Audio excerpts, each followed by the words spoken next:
그래서 내년 운세에 대해서 제가 개묘년 들어가기 전에 우리가 운이 변할 시기에 어떻게 잡아야 되지? 어떻게 느끼지? 어떻게 알 수 있을까? 한다면 그거를 먼저 설명을 해드리고 시작할게요.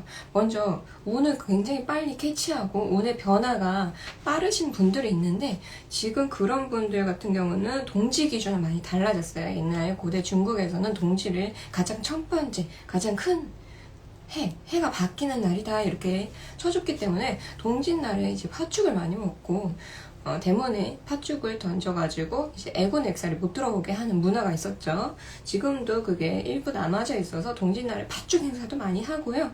좋은 기운 받으려고 다들 이렇게 행사를 참여하기도 합니다. 그래서 이번 동지를 유독 챙겨야겠다, 동지 챙겼으면 좋겠어 하고 직감적으로 느끼시는 분들이 있을 거예요. 왜냐면 내가 애곤액댐 굉장히 많이 있는 거 그거 떼고 가시려고 하는 게 있고요. 자, 좋아요, 구독 한번 해주시면 좋았고요. 개운과 행운, 애군, 액살 이 부분이 나한테 들어온다면 우리는 어떻게 일찍 눈치챌 수 있을까? 일반인 기준으로 얘기를 먼저 해드릴게요. 자, 개운 같은 경우는 아까 운이 펼쳐진다, 새로운 운, 새로운 운명이 들어온다, 좋은 행운들이 들어온다는 뜻이잖아요. 인간관계가 일단 변화가 됩니다. 당연히 사회성 동물이기 때문에 주변 환경이 변하고요. 주변 환경이 변하면 나의 운조차도 흐름이 확 달라집니다. 사업하는 사람은 사업의 운이 달라질 거고요. 직장인은 직장의 운이 달라지고요. 백수의 신분, 취업에서 운이 달라질 수도 있는 부분, 그리고 학생도 어떤 대학에 가냐에 따라서 운이 달라지고 거기에 대해서 인간관계가 다 달라지고 하는 일도 달라지고 생각도 달라지겠죠. 한마디 인간관계가 첫 번째 변하고 환경이 변합니다. 끊겼던 인간관계가 다시 이어진다던가 이제 손절했다던가 악의적인 손절이 아니라 그냥 조금 드문드문 연락했던 사람이 이어진다던가 명확하고 현명하면서 내가 조금 가치관에 대해 정립과 정의를 내릴 수 있어요. 나는 이렇게 살아야겠다, 이게 옳은 방법인 것 같아, 이렇게 변하기도 하고요. 그리고 굉장히 이 부분에 대해서 편해요. 편하게 진행이 됩니다. 그리고 일이 척척척 진행이 돼요. 주변 사람들이 인정이 굉장히 많아지고요. 너 좀 짱인 것 같아, 난 너 없으면 못 살아, 이런 말 들을 수도 있고요. 이거의 반대 개념으로 애군, 액살로 들어가면 바로 반대입니다. 흔히 인간관계가 굉장히 힘들기 시작해요. 주변 사람들이 자꾸 나를 인정하지도 않고요. 외롭고 공허한 느낌이 굉장히 큽니다. 흔히 아까 말하면 왜 이렇게 재수가 없어, 왜 자꾸 다치는 거야, 막 이런 식으로 짜잘짜잘이 일이 일어날 수도 있고요. 주변에 귀인 친구들, 좋은 사람 만나더라도 위로가 내 귀에 들어오지가 않아요. 이 사람이 좋은 환경에 처하는 거, 그거에 대해서 무조건 방해하는 게 애군, 액살이기 때문에 이 사람이 살기, 즉 살로서 이 사람이 죽는 거, 목숨을 끊든 정신이 나가버리든 그런 식으로 나를 괴롭히는 게 바로 애군, 액살이거든요. 그러면은 선생님 이게 왜 들어올까요? 하면은 먼저 내가 바로 눈치챌 수 있는 거를 일반인 기준으로 얘기를 해드릴까요? 인간관계 의심이 굉장히 많아지고요. 애군, 액살이 들어오면 그리고 나쁜 친구 애인만 만나기 시작합니다. 내가 진행되는 게 굉장히 걸림돌이 많아요. 일이 자꾸 꼬여요. 흔히 말하면 우리가 A, B, C, D로 하면 되는데 A로 했다가 C로 했다가 B로 했다가 D로 했다가 일의 순서가 굉장히 꼬이고요. 의심도 많아지고 주변 사람들한테 인정을 받을 수 없는 게 자꾸 릴레이처럼 벌어집니다. 이게 심할 때 애군이 많다, 액살이 많구나 라고 하는 시기에는 이게 한 방에 다 터뜨려져. 그리고 최악의 경우 관제 소송까지 터뜨려지면서 사람이 정말 피폐해집니다. 돈 나가죠. 인간관계가 있죠. 주변에 인정머리를 못 받고 있죠. 내가 하고자 하는 일처리 방식에 대해서 평가가 시작이 되고요. 그리고 나라로서 나란히 관제가 들어온 거잖아요. 관제로서 내 운명에 대해서 굉장히 치명타, 굉장히 의심이 많은 운명이 되기 때문에 그때까지는 좀 안 가셨으면 좋겠다라는 게 제 의견입니다. 그러니까 이때는 귀인이 와도 쳐내고요. 좋은 기회도 박탈이 되고요. 오해와 구설이 굉장히 심해지고 연애에 대해서도 진전이 어려워요. 연애에 대해서 뭐 그대로 가시는 분들도 있겠지만 이때 유독 다툼이 많고 오해살이, 다퉈야 되는 원인들이 굉장히 부풀어지는 시기이기도 합니다. 그래서 지나보면 이 애군의 시기가 지나면 그때 내가 왜 그랬을까? 왜 그런 말을 걔한테 했을까? 내가 진짜 바보였나 봐. 내가 정말 그때 일이 정말 많이 꼬여서 걔한테까지 함부로 대해버렸네, 이렇게 하는 경우가 있고요. 이래서 특히 신가물, 우리가 신기가 많다 하는 분들은 꿈자리가 너무 많이 꿈자리가 좋지 않고요. 귀신꿈 혹은 이상한 징조를 직감적에 느껴요. 꿈자리에서 이거 큰일 나는 것 같은데 뭔가 점을 봐야 되고 꿈의 몸을 찾아서 이때 좀 조심해야 되는데 이런 느낌의 꿈들을 굉장히 많이 꿀 겁니다. 해몽으로 오늘 조금 이상한 꿈자리인데 한번 볼까? 이런 수준이 아니라 쎄한데 이때가 중요한 거예요. 그렇기 때문에 사기 당하는 수도 굉장히 높은 시기고요. 말 그대로 모든 게 칼바람처럼 주변에 고요하게 머무면서 나의 목을 점점 쪼르는 게 바로 액살이라고 볼 수 있어요. 그러니까 애군 액살이 들어온다 혹은 이번 해에 이런 살이 좀 애군이 좀 많은 시기다 이렇게 들으셨다면 굉장히 조금 잘 넘어가시는 게 좋을 것 같아요. 자, 좋아요, 구독 한번 해주시면 좋았고요.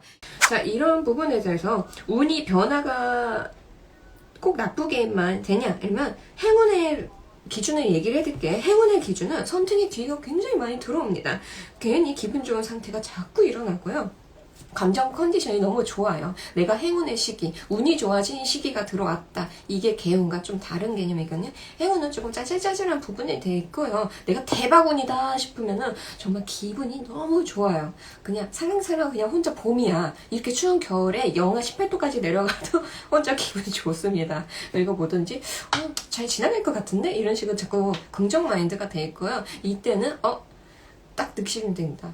내 운이 참 좋구나. 뭐라도 도전을 해보자. 긍정적인 이 마음을 절대로 내려놓지 말자. 이렇게 생각하시면 됩니다. 자, 이렇게 운이 변화가 되는 거를 직감을 하잖아요. 본인이 운이 좋아질 때 어떤 행동을 하는지 얘기를 하자. 첫 번째, 금주를 하기 시작합니다.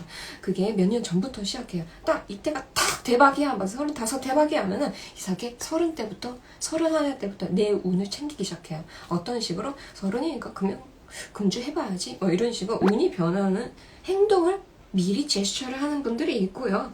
그리고 운동을 굉장히 엄청 열심히 하려고 해요. 운동으로 액땜을 하는 구조. 내 몸이 막 운동하다 다칠 수도 있잖아요. 그런 식으로 미리 쳐내는 구조도 있고요. 봉사활동과 기부로 해가지고 덕을 쌓는 행동을 합니다. 내가 나쁜 운이 들어온다고 하면은 그거에 관련돼서 봉사 드린 부분, 그 부분에 대해서 공덕을 받는 거죠. 그리고 두 번째는 행운과 개운 아이템을 많이 사고 싶어 하세요. 그 중에서는 인테리어 제품도 있을 거예요. 액세서리도 있을 거예요. 괜히 진주 목걸이 산다던가 사파이어 이런 거 낀다던가 이런 식으로 자꾸 끌리는 것들이 있거든요. 그런 부분, 현관에는 뭐 달마 그림을 넣는다던가 뭐 집안에 뭐 강아지 그림을 넣는다던가 해태 동상을 갖다 놓는가 엄청 꾸미고 싶어요. 혹은 벽지 색깔을 확 바꾸고 싶다던가 이사를 가고 싶다던가 뭔가 돈을 팍팍팍 쓸고 싶어요. 어떤 점에서 내 운을 자꾸 개운을 하고 싶은 거예요. 그게 하나의 행동이 하나 있고요. 그리고 세 번째, 운이 점집을 가기 시작합니다. 갑자기 점집을 가야 될 것 같아요. 수호령이 직접 이끄신 것도 있고요. 조상님들께서 이제 너가 좀 운을 받았으면 좋겠다. 나쁜 운은 좀 쳐내야 되는 시기다. 이렇게 은밀하게 자꾸 점집 관련돼서 주변에 후기를 자꾸 듣게 한다던가 아니면 자꾸 끌리는 형태. 저기 가면 편안한데 저 선생님 믿을만한데 이렇게 하면서 흥미가 생기기 시작합니다. 그리고 무언가 해야 될 것 같은 조바심이 자꾸 들어요. 공부를 해야 될 것 같고 무언가를 해야 될 것 같고 계획을 할 것 같고 그런 게 바로 10년에 많이 나타나는 행동이고 연말 행동이기도 합니다. 우리가 운을 자꾸 바꾸고 싶어하고 운이 바꿀 때가 됐으니까요.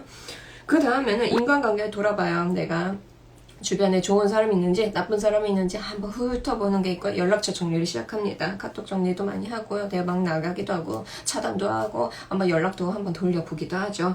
그 다음에는 이제 종교를 가지고 싶어요. 마음의 변화. 세례를 받는다던가 아니면 절에 다니면서 이제 본인의 어떤 신자적인 부분에서 인정을 받으려고 한다던가 봉사활동을 하신다던가 종교적인 봉사 그런 부분에 대해서 본인이 점집을 다닌다고 하던가 교회를 다닌다던가 그런 식으로 종교를 믿고 싶어 합니다. 왜냐면 내가 앞으로 헤쳐나갈 부분에 대해서 운이 이렇게 안 좋았잖아. 그러면은 신의 힘으로 여기까지 가는 데 있어서 의지하고 싶은 거예요, 마음이. 그래서 신의 가호를 받고 싶습니다. 이렇게 해가지고 본인이 그런 행동을 하는 형태도 있어요. 그 다음에는 도전의식.